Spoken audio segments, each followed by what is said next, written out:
कृष्ण कृष्ण हरे।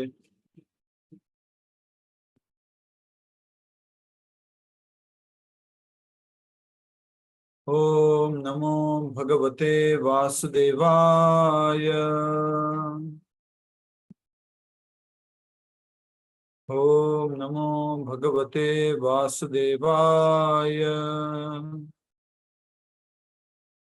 ओम नमो भगवते वासुदेवाय। मुखं करोति वाचालं पंगुं लंघयते गिरिं यत्कृपातमहं वन्दे श्रीगुरुदीनतारिणं परमानंद माधवं श्रीचैतन्यमीश्वरम्। नारायणं नमस्कृत्यं नरं चैव नरोत्तमं देवीं सरस्वतीं व्यासं ततो जयमुदीरयेत्। नष्टप्रायेषु भद्रेषु नित्यं भागवत सेवया भगवती उत्तम श्लोके भक्तिर्भवति नैष्टिकी। हरे कृष्ण कृष्ण कृष्ण हरे हरे, हरे राम राम राम हरे हरे। हरे कृष्णा। श्रीमद् भागवत कथा रूप में आप सभी भक्तों का स्वागत है।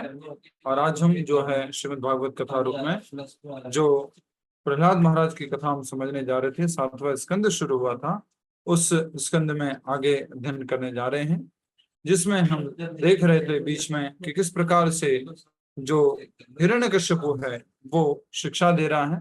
और उसी हिरण्यकश्यपु के आगे हमने देखा था कौन किसको शिक्षा दे रहा था या किसके बीच में वार्तालाप चल रहा था, कौन बताएगा? हिरण्यकश्यपु। यस, हिरण्यकश्यपु। और एक साथ में एक और बात हो रही थी, किसकी बात हो रही थी? यमराज के बालक रूप में। यमराज किस रूप में आए हुए थे? बालक रूप में। यस, यमराज एक बालक रूप में आए थे। तो उसमें जो है वो हम समझने का प्रयास कर रहे हैं। कुछ प्रश्न उत्तर चल रहा था लास्ट टाइम, कुछ समझ में नहीं आया था, कुछ ऐसी बात थी। ऐसी भी कोई बात होगी तो आज हम फिर से उसको समझने का प्रयास करेंगे। आज कहाँ से शुरू करना है? परंतु आत्मा की कभी मृत्यु नहीं होती। परंतु आत्मा की कभी मृत्यु नहीं होती, यहाँ से हमें शुरू करना है। हरे कृष्ण कृष्ण कृष्ण हरे हरे राम राम राम हरे हरे। हरि बोल। कृपया करके सभी भक्त अपने ये जो बुक है श्रीमद् भागवत कथा रूप जो ग्रंथ है उसमें ये पेज खोल दीजिए जहां से शुरू हो रहा है, परंतु आत्मा की कभी मृत्यु नहीं होती। यहाँ से हम जो है पढ़ने का कोशिश कर रहे हैं, शुरुआत कर रहे हैं। ये हमने कर लिया था कि करना है यहाँ से आगे? प्रभु जी अपनी बातों को ये कर लिया था, ये अपनी बातों को पुष्ट करने के लिए यहाँ से स्टार्ट करने के लिए। हाँ, अपनी बातों को पुष्ट करना। ऐसा लग रहा कि कोई एक दिन जो है पीछे चल रहा है। एक दिन पीछे कौन चल रहा था? कौन ऐसा कहा?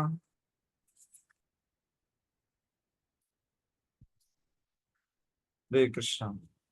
ठीक है, तो अपनी बातों को पुष्ट करने के लिए यहाँ से हमें कर रहे हैं। हमने परसों अर्थात निर्जला एकादशी से एक दिन पहले हमने ये कर लिया था। एक बार मैं उन लोगों के हाथ देखना चाहता जिन्होंने कल निर्जल अर्थात बिना जल के, बिना फल के, बिना सागर के, बिना किसी के निर्जल उपवास किया, कल सुबह से लेकर के आज सुबह तक। 1 2 3 4 5 6 7 8 9 10 11 12। जल्दी डिसाइड करो, टाइम क्यों लग रहा है डिसाइड करने में? आपको मालूम होगा ना उपवास पूरा निर्जल किया था, कैसे किया था? यस, पूरा क्या था सब? निर्जल उपवास करने वाले बहुत सारे भक्त लोग हैं, तो सभी के लिए एक बार हरे कृष्णा कृष्णा कृष्णा हरे हरे, हरे राम राम राम हरे हरे। श्री निर्जल एकादशी की जय। तो बहुत अधिक आप सब लोगों ने तपस्या की कल भगवान श्री कृष्ण को प्रसन्न करने के लिए। और भगवान श्री कृष्ण प्रसन्न क्यों होते हैं? आप फास्टिंग करोगे तो भगवान प्रसन्न क्यों होंगे बताओ? उस उपवास में हर समय भगवान को याद करेंगे ना, हम उनकी भक्ति करेंगे। प्रभु जी ये एक तपस्या है कि जो मन करे वो नहीं करे, भगवान का क्रिया कहा करे, वो तपस्या है, इसलिए वो तपस्या से भगवान खुश होते हैं। यस, तो सबसे पहला तो है कि हम अधिक से अधिक भगवान को याद करते हैं। भगवान का नाम जप करते हैं। दूसरा जो है, अगर हम नहीं खाते हैं, किसी भी प्रकार से शरीर को कष्ट देते हैं, तो भगवान क्या देख रहे हैं? भगवान देख रहे हैं कि वो अपने आप को कर्म बंधन से मुक्त कराने के लिए, पाप कर्मों से मुक्त कराने के लिए क्या कर रहा है? तपस्या कर रहा है। ये देख करके भगवान खुश होते हैं। क्या भगवान को खुशी मिलती है? देख, मैंने आज इसको करवा लिया निर्जला, देख कुछ भी नहीं खा रहा। भगवान को मजा आता है ऐसा देख करके, भूखा पेट देख करके आपको? नहीं नहीं, प्रभु जी। भगवान हमारी आध्यात्मिक उन्नति देखते हैं कि भौतिक कार्य इसने बंद कर दिए हैं और आध्यात्मिक कार्य कर रहा है। ये देख करके भगवान बहुत प्रसन्न होते हैं। लेकिन प्रभु जी कल कुछ पता नहीं चला कि निर्जला किए हैं कि क्या किया है। कल निर्जल हुई, कैसे हुई, हो गया। हाँ, कुछ पता बहुत नहीं सुंदर, चला। बहुत सुंदर, हरि बोल। ठीक है, तो हम यहाँ से शुरू कर रहे हैं अपनी बातों को पुष्ट करने के लिए। ठीक है, कृपया करके देखिए ले अपने अपने पेज में। मेरे में है 223 नंबर, आप अपने में देख लीजिए, इसमें थोड़ा सा कम हो सकता है। शुरू कर रहे हैं। अपनी बातों को पुष्ट करने के लिए वह बालक उन्हें एक कहानी सुनाने लगा। एक समय एक शिकारी था जो जंगल में जाल बिछाकर पक्षियों को पकड़ा करता था। एक दिन उसने जंगल में नर मादा को कुलिंग पक्षियों को देखा और जाल बिछा दिया। कुलिंग पक्षी क्या होता है? बोलो। दोनों जोड़ा प्रभु। जोड़ा प्रभु जी। कुलिंग, कुलिंग का मतलब जोड़ा होता है। जोड़ा तो ऑलरेडी बोल दिया। Male male male. नर मादा दो कुलिंग पक्षियों को, कुलिंग मतलब, हरे कृष्णा। हरे कृष्णा प्रभु जी। Male and female different. प्रभु जी पुल्लिंग मतलब नर पक्षी। मेल। नर मादा तो मेल फीमेल हो गए ना पुलिंग। ठीक है, अलग अलग लिंग के दो पक्षी। ठीक है। पुल्लिंग, दो लिंग वाले, अर्थात नर अलग और पशु क्या नाम है, स्त्री अलग, मादा अलग। तो एक दिन उसने जंगल में नर और मादा दो कुलिंग पक्षियों को देखा जो देखा तो जाल बिछा दिया। इससे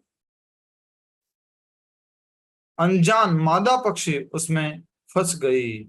नियति की इच्छा अनुसार अपनी पत्नी को इस दुर्दशा में फंसा देखकर नर पक्षी अत्यंत शोकातुर हो गया।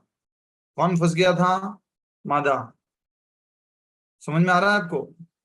सरल भाषा में समझ लीजिए। दो पक्षी थे, एक चिड़िया और दूसरी चिड़िया, एक नर चिड़िया और एक मादा चिड़िया।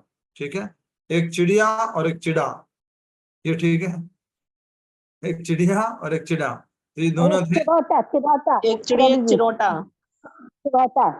ओके, चिरोटा। तो वो जो है दोनों थे और वहां पर जाल बिछा दिया एक शिकारी ने।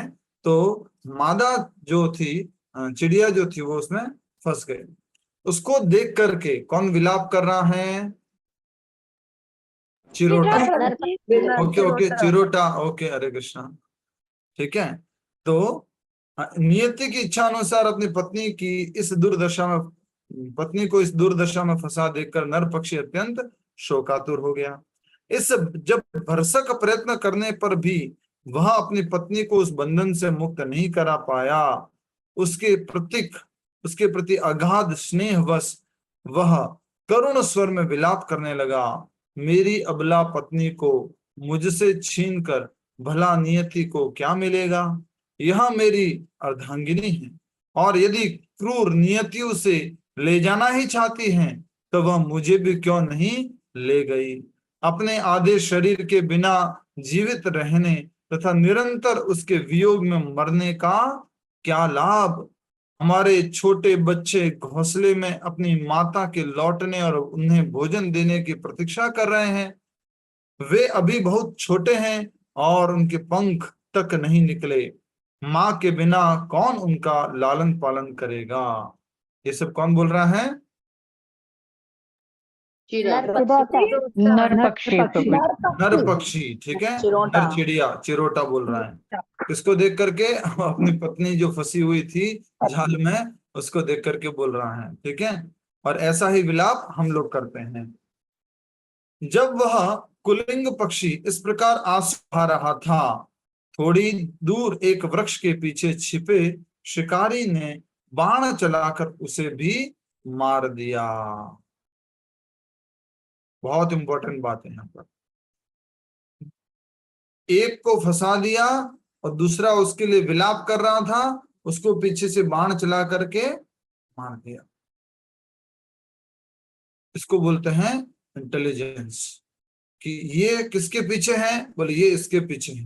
अगर ये पीछे है तो क्या करते हैं, हम पहले वाले को फंसा देते हैं, दूसरा तो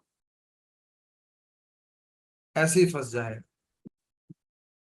तो इस प्रकार यहाँ पर हमने देखा कि जो नर पक्षी था वो शोक कर रहा था, आंसू बहा रहा था, और पीछे से बाण चला करके शिकारी ने उसे मार दिया। बालक के रूप में उपदेश दे रहे यमराज बोले, रानियों, मूर्खतावश तुम दूसरों के लिए शोक कर रही हो, परंतु तुम स्वयं अपनी और तेजी से निकट आती मृत्यु को नहीं देख रही हो। कौन कौन सी रानी को बोल रहा है, सुमन माता जी बताएंगे। हरे कृष्णा प्रभु जी। सुयज्ञ की पत्नियां जो रानियां रो रही थी, हिरण्यकश्यप, वो यमराज जो बालक रूप में आए थे वो उनको बोल रहे हैं, रानियों को। हाँ, कौन कौन किसको बता रहा था?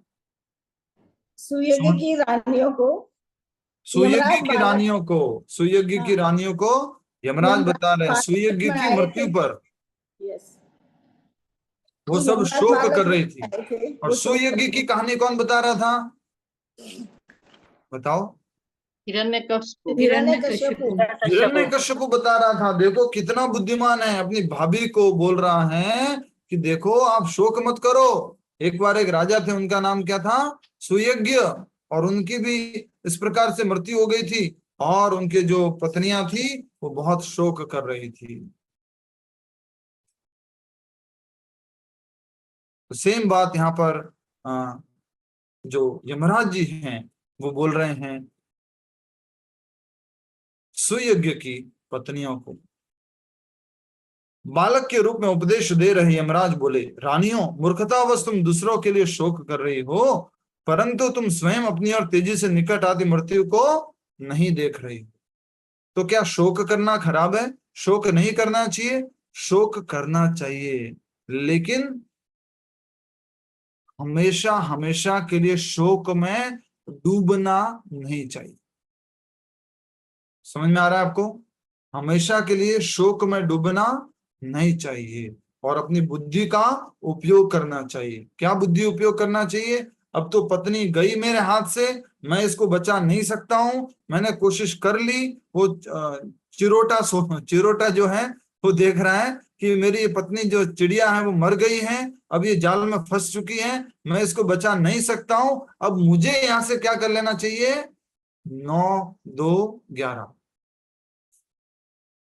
भाग जाना चाहिए, क्योंकि शिकारी आसपास ही है। अगर वो मोहवश वहां पर रहा तो अब क्या होगा, उसकी भी मृत्यु हो जाएगी। जिस प्रकार से उसने अपनी चिड़िया के लिए शोक किया, रो रहा था, उसको वहां से मुक्त कराने की कोशिश की, वहीं पे आंसू बहाता रहा, और थोड़ी देर बाद पीछे से शिकारी ने क्या मारा, एक तीर, और उस चिरोटा को भी मार दिया।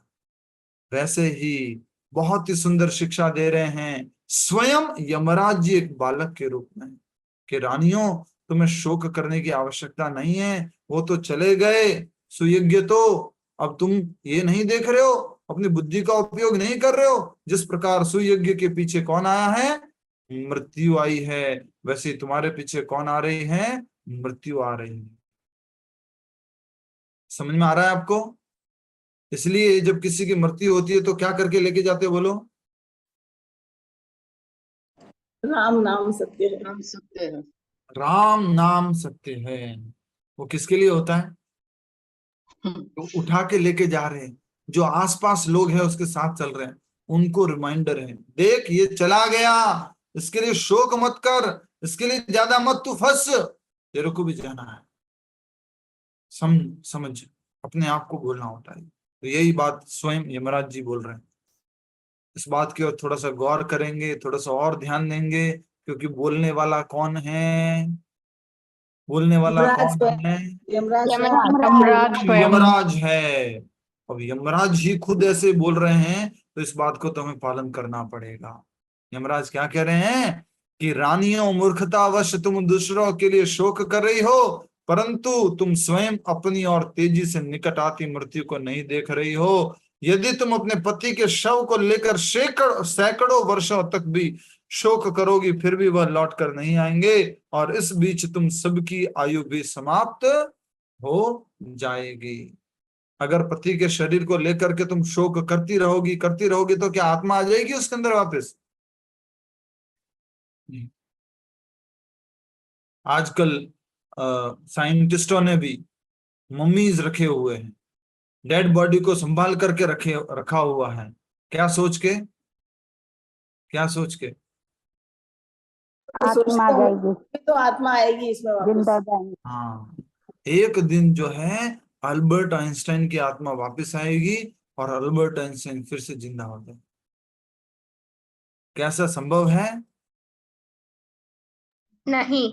जिन्होंने उस डेड बॉडी को प्रिजर्व किया था ना, वो भी मर चुके हैं। समझ में आ रहा है? प्रभुपाद जी बोलते थे, प्रभुपाद जी के समय में चैलेंज हुआ था कि हम जो हैं पदार्थ से जीव उत्पन्न करेंगे, ऐसा चैलेंज देते थे। वो चैलेंज करने वाले भी मर गए। पदार्थ से जीव कहां से उत्पन्न करें? तो यही बात यहाँ पर बहुत ही सुंदर, अंडरलाइन कर लो प्लीज इस बात को। रानियों, मूर्खता अवश्य दूसरों के लिए शोक कर रही हो, परंतु तुम स्वयं अपनी और तेजी से निकट आती मृत्यु को नहीं देख रही हो। यदि तुम अपने पति के शव को लेकर सैकड़ों वर्षों तक भी शोक करोगी, फिर भी वे लौट कर नहीं आएंगे, और इस बीच तुम सबकी आयु भी समाप्त हो जाएगी।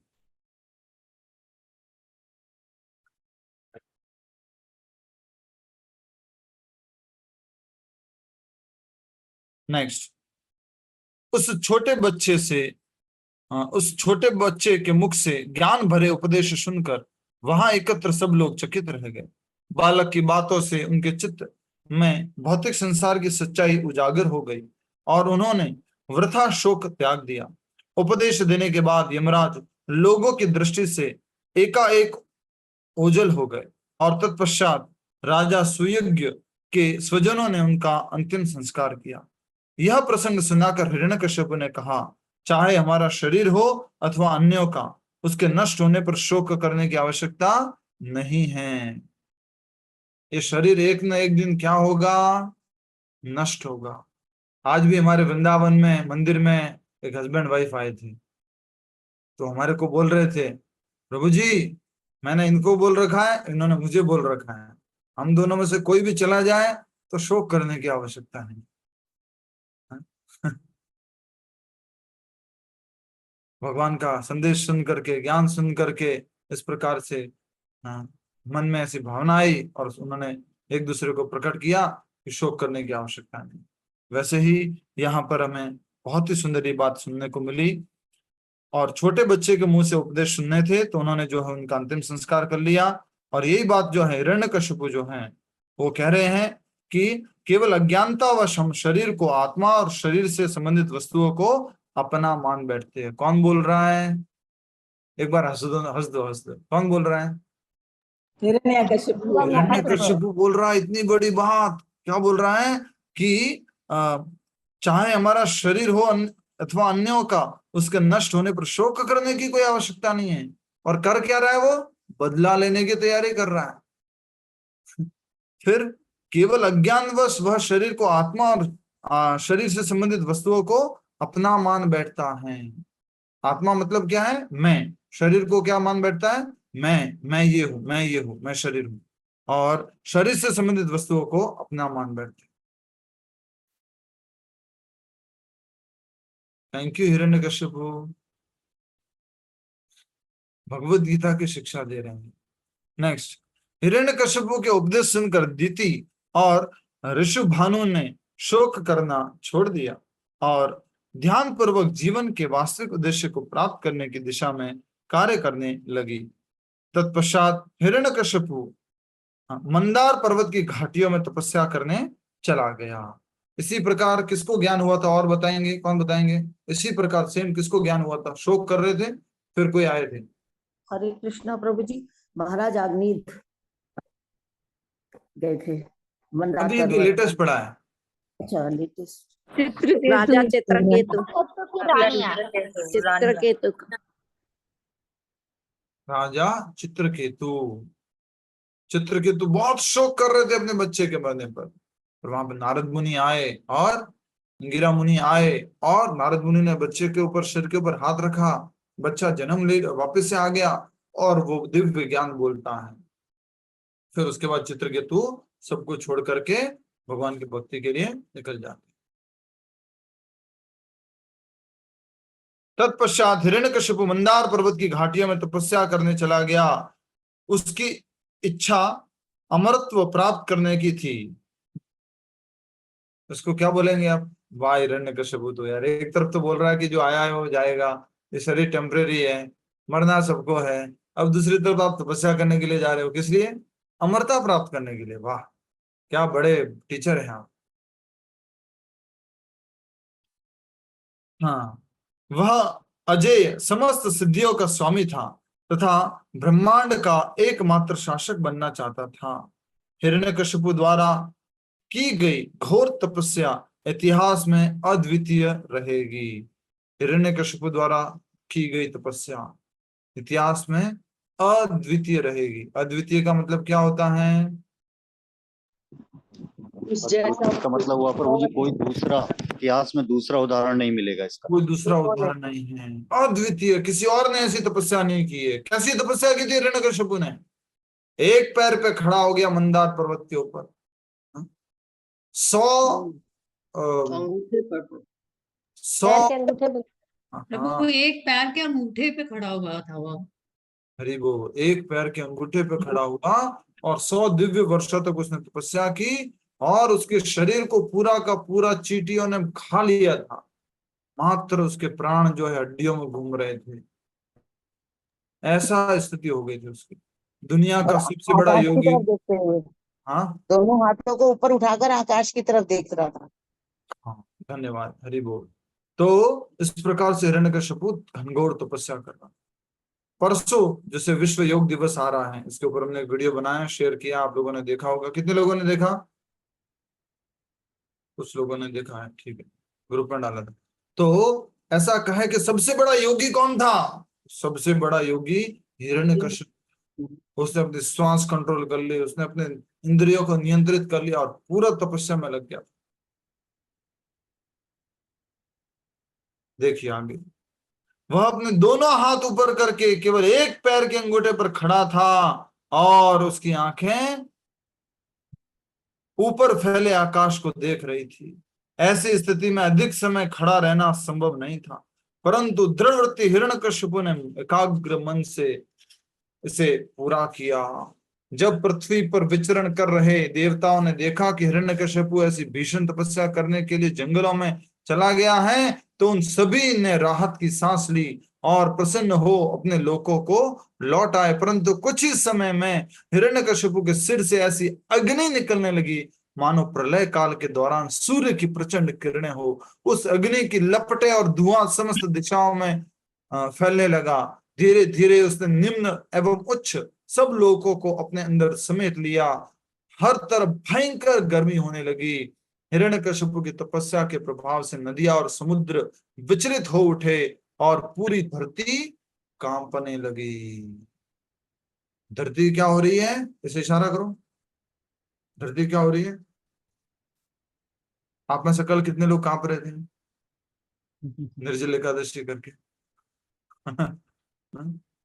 सोचो, एक निर्जल एकादशी करने में हमारा हालत, पूरा दिन भर ऐसा करना पड़ा मुझे।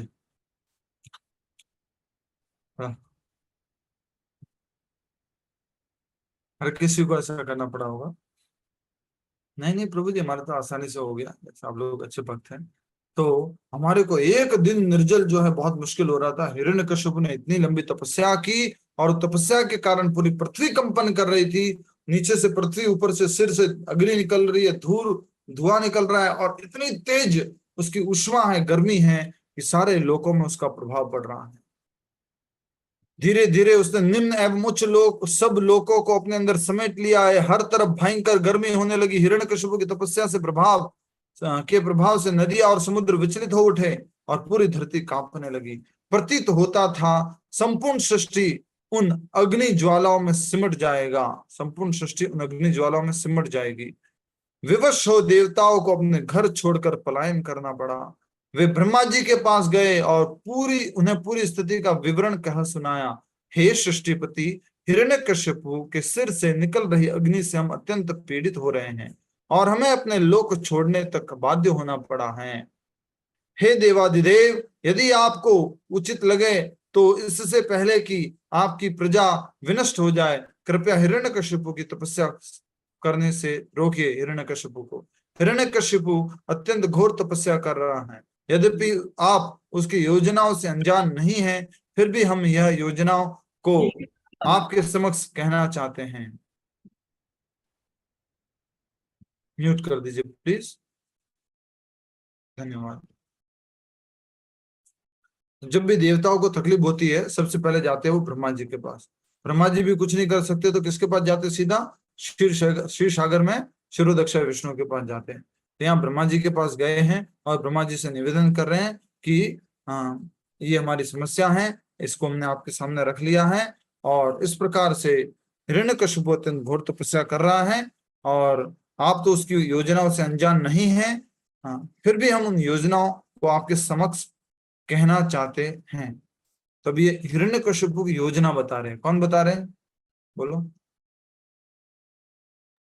देवतागण प्रभु जी। देवता ब्रह्मा जी, हिरण्यकशिपु सोच रहा है, ब्रह्मा जी ने घोर तपस्या फलस्वरूप इतने उच्च पद की प्राप्ति की है।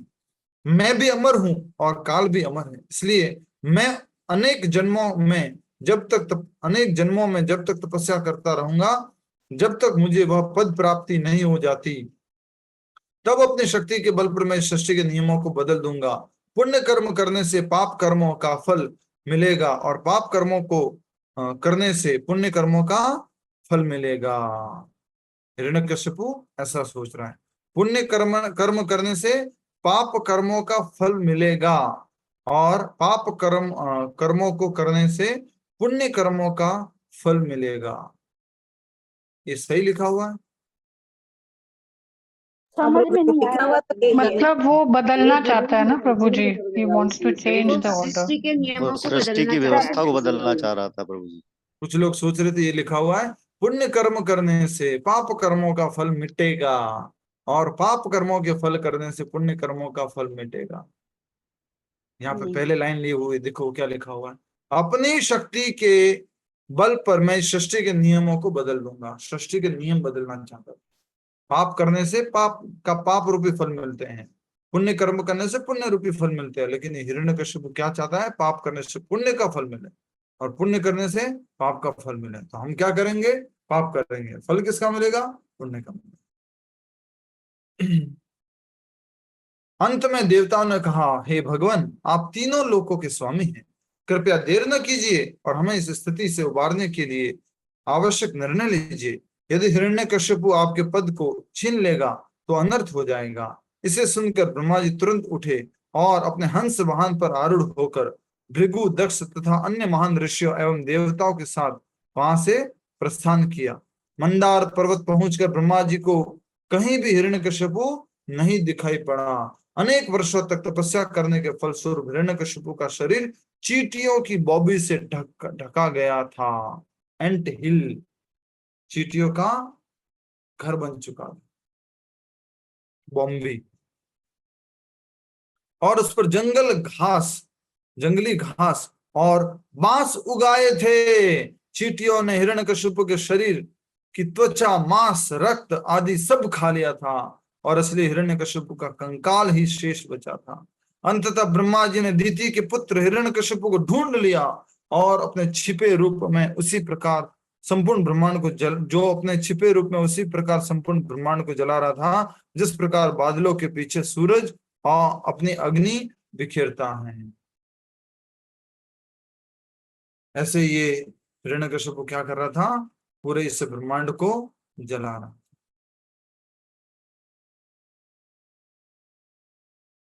उस दृश्य को देखकर ब्रह्मा जी विस्मित रह गए। मुस्कुराते हुए उन्होंने कहा, हे कश्यप नंदन, उठो, सर्व प्रकार से तुम्हारा मंगल हो। तुमने सफलतापूर्वक इतनी घोर तपस्या संपन्न कर ली है। मैं तुम्हें कोई वरदान देना चाहता हूँ। तुम्हारे मन में जो कोई भी इच्छा हो, निसंकोच कहो। ब्रह्मा जी प्रकट हो गए। इनको कश्यप नंदन क्यों बोला है, कौन बताएगा? कश्यप के पुत्र थे। कश्यप के पुत्र हैं। नंदन कश्यप और दिति के बेटे। कश्यप अदिति के बेटे हैं, इस कारण से कश्यप नंदन बोला है। और बहुत बहुत सुंदर यहाँ पर बात जो है वो हमें समझने की आवश्यकता है, वो ये है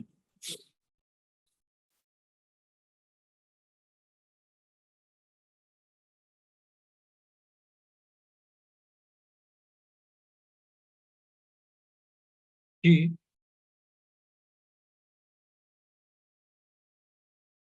सर्व प्रकार से तुम्हारा मंगल हो। तुमने सफलतापूर्वक इतनी घोर तपस्या संपन्न कर ली है। मैं तुम्हें कोई वरदान देना चाहता हूं। तुम्हारे मन में जो कोई भी इच्छा हो, निसंकोच करो। यहाँ सबसे बड़ी बात जो हमें सीखनी है वो है धैर्य, धीरज। हमें तो थोड़ी तपस्या होती है और हम क्या कर देते हैं, छोड़ देते हैं। कल कई सारे भक्तों का, प्रभु जी शाम हो गई है, अब तो पानी पी सकते हैं। इस प्रकार से सीखने की बात है कि हिरण्यकश्यप जैसा राक्षस इतना धीरज रख सकता है। उसको पूरा ज्ञात है कि मैं तपस्या करूंगा तो ब्रह्मा जी को आना पड़ेगा। उसी प्रकार रूप गोस्वामी जी कहते हैं, लोल्यम एकमात्र मूल्यम। बोलो, लोल्यम एकमात्र मूल्यम। लोलुपता, जो भगवान को प्राप्त करने की लोलुपता है, जो एक अत्यंत घनिष्ठ इच्छा है, वो ही मूल्य है भगवान को प्राप्त करने का। और हिरण्यकशिपु जैसा राक्षस इतनी तपस्या कर रहा है ब्रह्मा जी को प्राप्त करने। और हमें कितनी बड़ी तपस्या करनी है बोलो। यहां से जाना है मंदार पर्वत, वहां पर लेफ्ट पैर की छोटी सी अंगुली के ऊपर खड़ा होना है। हरे कृष्णा हरे कृष्णा। और वहां पर जाकर क्या करना है, दोनों हाथ ऊपर करने हैं। और उसके बाद क्या करना है, उसके बाद हरे कृष्ण कृष्ण कृष्ण हरे हरे, हरे राम राम राम हरे हरे, हरे कृष्ण कृष्ण कृष्ण हरे हरे, हरे राम राम राम। अरे मेरे से नहीं होगा यार। प्रभु जी कलयुग है। हमारे लिए सबसे सरल तपस्या दी है। घर में बैठे रहो, एसी में बैठे रहो, सिंपल हरे कृष्ण महामंत्र का जप करो, 4 नियमों का पालन करो, 16 माला का जप करो, भगवान को अर्पण किया वो प्रसाद पाओ। गारंटी प्रभुपाद जी ने बोला है, ये हमने देखा था, पढ़ा था, श्रील प्रभुपाद की गारंटी। अगर आप ये प्रयास करोगे, आप अभ्यास करोगे तो भगवत धाम चले जाओगे। मैं और ज्यादा समय नहीं देखना चाहता। अगले 1 महीने बाद, मात्र 1 महीने बाद, आप में से ऐसा कोई व्यक्ति ना हो जिसका हाथ खड़ा ना हो जब मैं ये पूछूं कि आप में से कौन कौन 16 माला करते हैं। एक भी ऐसा हाथ ना हो जो खड़ा ना हो। इतना आपको धीरे धीरे 16 माला तक पहुंचना। इतनी सिंपल तपस्या दी है।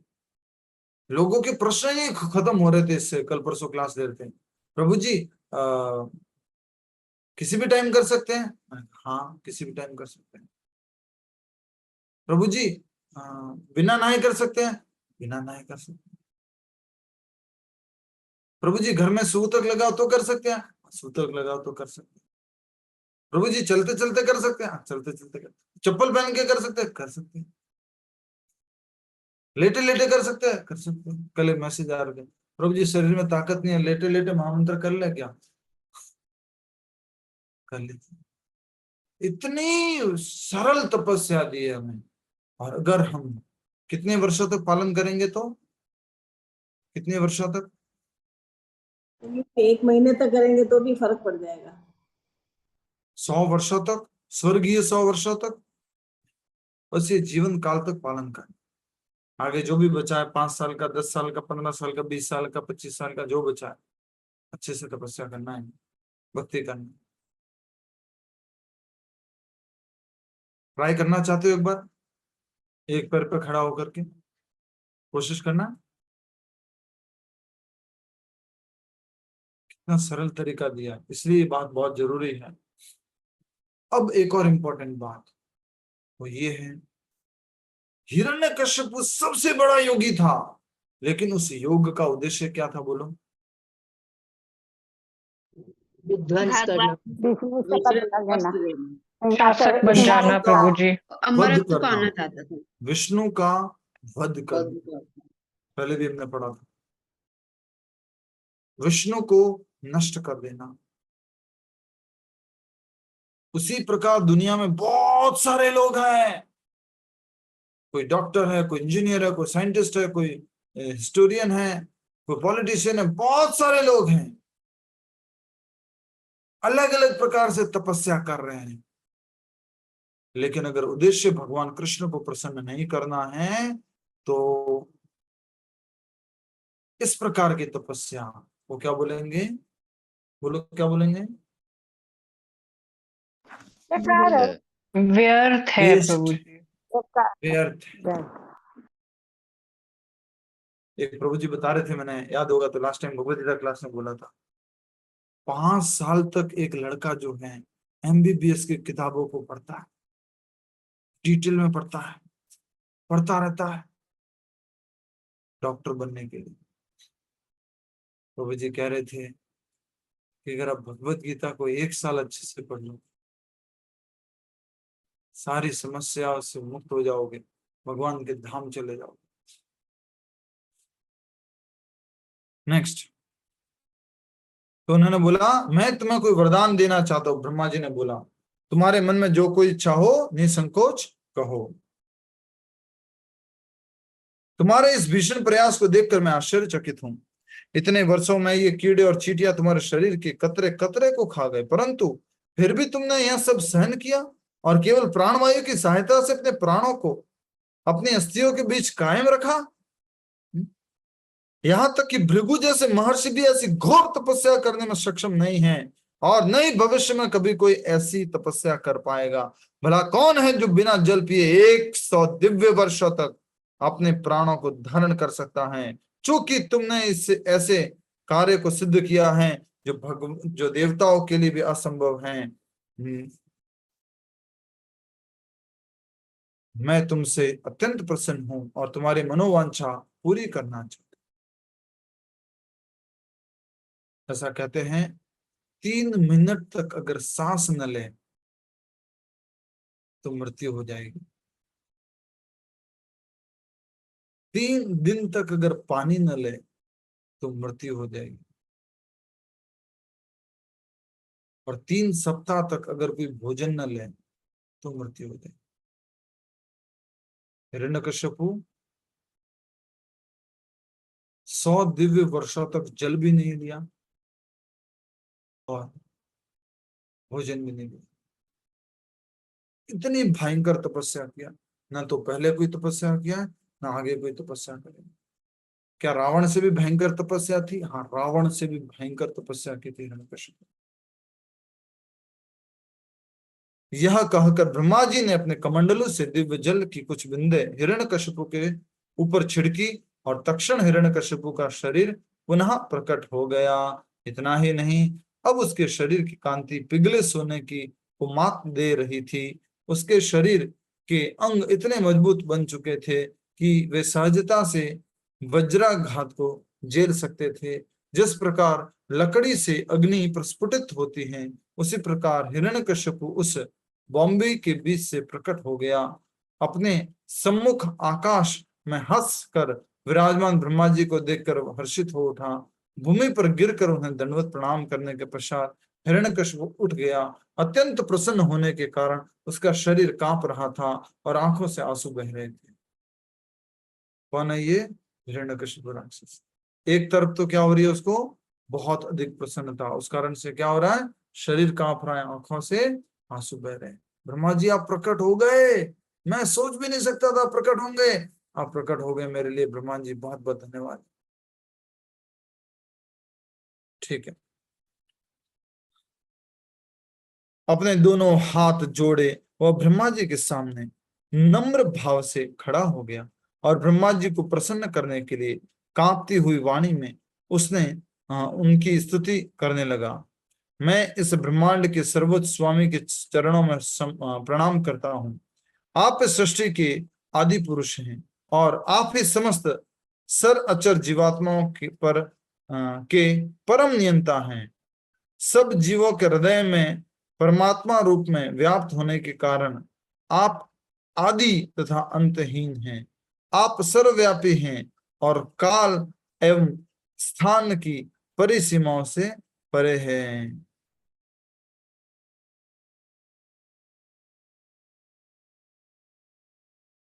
किसने बोला ये? हिरण्यकश्यप। हिरण्यकश्यप ने ब्रह्मा जी को ये तो गलत गलत बोल दिया ना प्रभु हिरण्यकश्यप जी। ने। लेकिन प्रभु जी इसमें उन्होंने बोला कि आप हृदय में परमात्मा रूप में व्याप्त हैं, ब्रह्मा जी को। ब्रह्मा जी व्याप्त नहीं है हृदय में, बट उनको ग्लोरिफिकेशन करते हुए ये जो है आगे आगे क्लियर किया गया है प्रभु जी इसमें। ग्लोरीफाई करने के लिए ये ब्रह्मा जी को उन्होंने जो है प्रार्थना की है, गुणगान किया है। मैं इस ब्रह्मांड के सर्वोच्च स्वामी के चरणों में प्रणाम करता हूँ। आप इस सृष्टि के आदि पुरुष हैं। ये क्या गोविंदम आदि पुरुष वाले हैं? नहीं, सृष्टि के आदि पुरुष हैं। ठीक है, गोविंदम आदि पुरुष कौन है? कृष्ण। स्वयं भगवान। भगवान कृष्ण। ब्रह्मा जी किससे आते हैं? उनसे आते हैं। तो ब्रह्मा जी आदि है। इस सृष्टि के शुरुआत में उन्होंने बहुत सारी चीजों को, बहुत सारे जीवों को पैदा किया, इसके लिए इनको बोला जा रहा है। और आप इस समस्त चर अचर जीवात्माओं के परम नियंता है। क्या ये भी सत्य है? नहीं, ये हिरण्यकश्यप की चालाकी है। क्या लगा रहा है? एकदम मक्खन लगा रहा है। विष्णु भगवान को नीचा दिखा रहा है। वृंदावन की देसी गाय का मक्खन लगा रहा है, साने के लिए बोल। ठीक है, हाँ। आप सर्वव्यापी हैं। हाँ, सब जीवों के हृदय में परमात्मा रूप में व्याप्त होने के कारण आप आदि तथा अंतहीन हैं। आप सर्वव्यापी हैं और काल एवं स्थान की सीमाओं से परे हैं। हे भगवान, हे वर प्रदान करने वालों में सर्वश्रेष्ठ, यदि आप मुझसे प्रसन्न हैं तो मुझे वर देना ही चाहते हो तो कृपया मुझे अमरता का वर दीजिए। इनका बेटा क्या तपस्या करता है? हिरण्यकशिपु का बेटा क्या तपस्या करता है? क्या प्रार्थना बोलता है? मैं पढ़ता हूं, सुनो।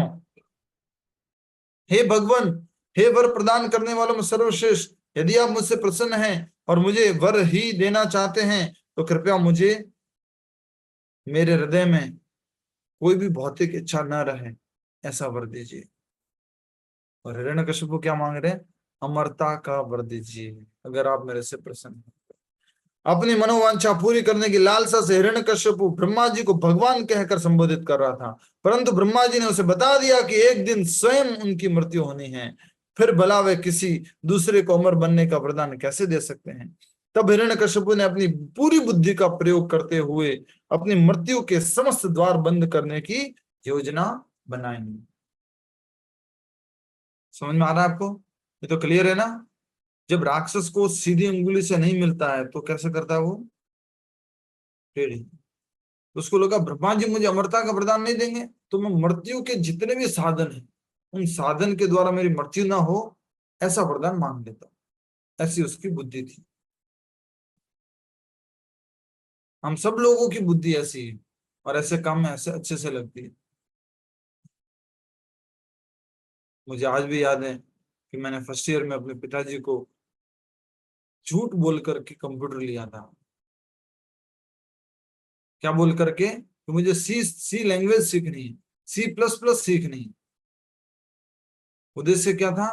गेम खेलना, मूवी देखना। उनको झूठ बोला या कुछ क्या बोलते हैं जो दूसरे लोगों के इन्फ्लुएंस में आकर के हमने सोचा कि इस तरह से कंप्यूटर चाहिए। तो वैसे ही जिसकी बुद्धि जो है हिरण्यकशिपु जैसी है, वो अपना काम कैसे भी करवाना चाहता है, सीधा नहीं तो टेढ़ा, कैसे भी मेरा काम होना चाहिए।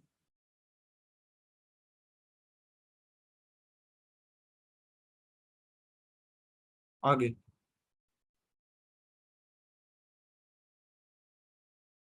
उसने कहा, हे प्रभु, कृपया मुझे वरदान दीजिए कि आपके द्वारा रचित किसी भी प्राणी द्वारा मेरी मृत्यु न हो। मुझे ऐसा वर दीजिए जिससे मेरी मृत्यु न हो। मृत्यु न तो घर के भीतर हो और न बाहर, एक न दिन में और न रात में, न धरती पर और न आकाश में। आपके अतिरिक्त अन्य किसी भी व्यक्ति द्वारा निर्मित प्राणी के हाथों भी मेरी मृत्यु न हो। आपके अतिरिक्त अन्य किसी भी व्यक्ति द्वारा निर्मित प्राणी के हाथों भी मेरी मृत्यु न हो। क्या बात है, क्या बात है। मेरी मृत्यु न तो किसी अस्त्र से हो, न शस्त्र से। इतना ही नहीं, इस सृष्टि के समस्त प्राणियों तथा लोकपालकों पर मेरा संपूर्ण वर्चस्व हो, और साथ ही मुझे समस्त योग तथा तपस्याओं के फलस्वरूप मिलने वाली सिद्धियां भी प्राप्त हो। क्या कह रहे हैं? समस्त योग और तपस्याओं के फलस्वरूप मिलने वाली सिद्धियां भी मुझे प्राप्त।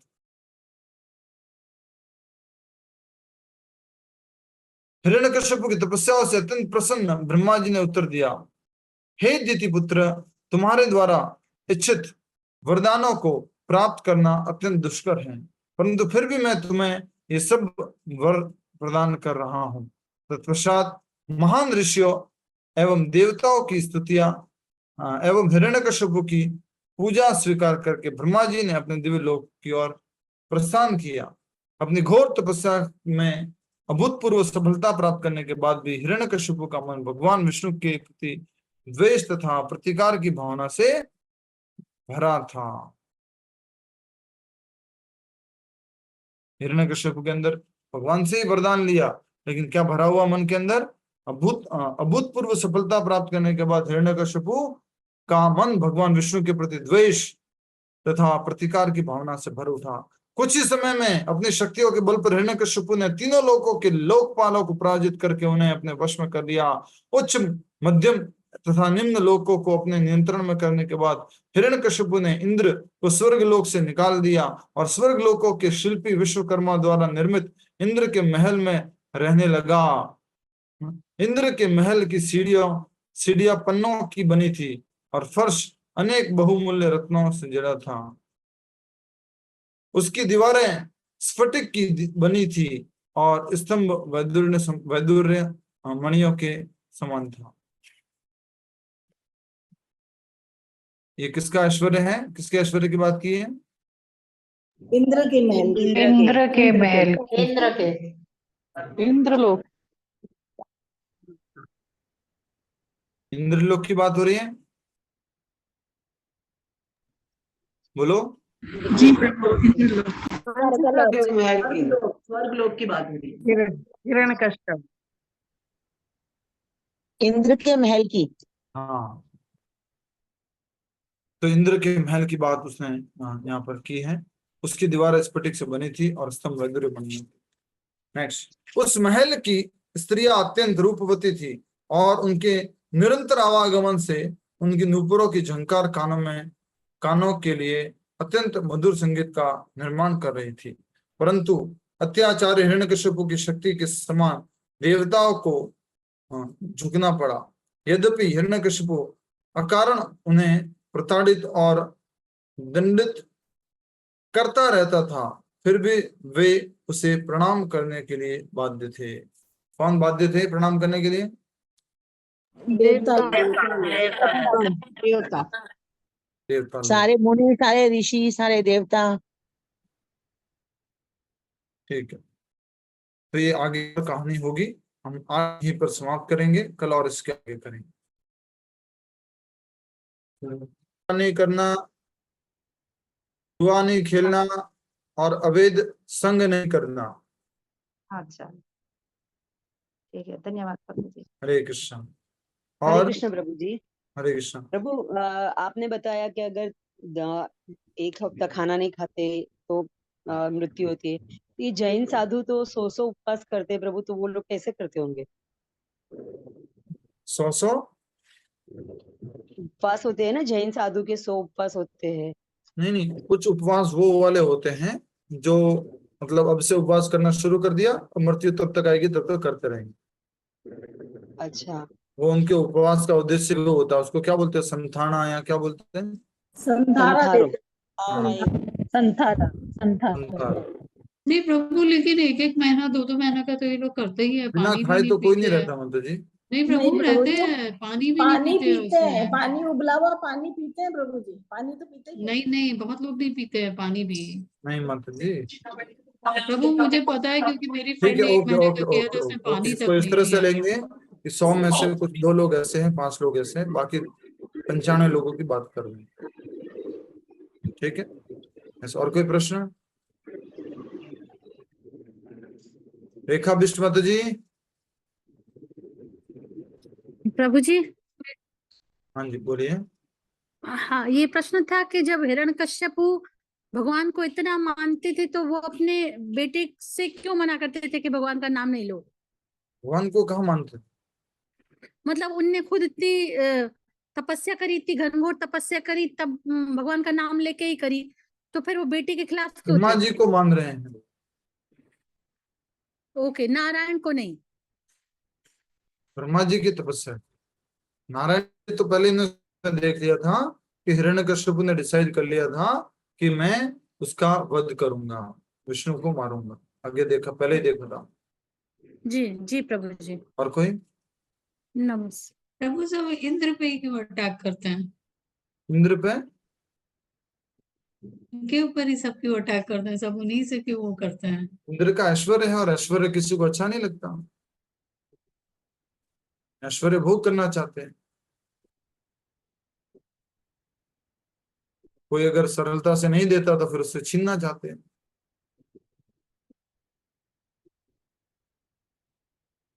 कभी कभी किसी प्रभु जी को मान लीजिए किसी घर का ऐश्वर्य पसंद आ जाए तो फिर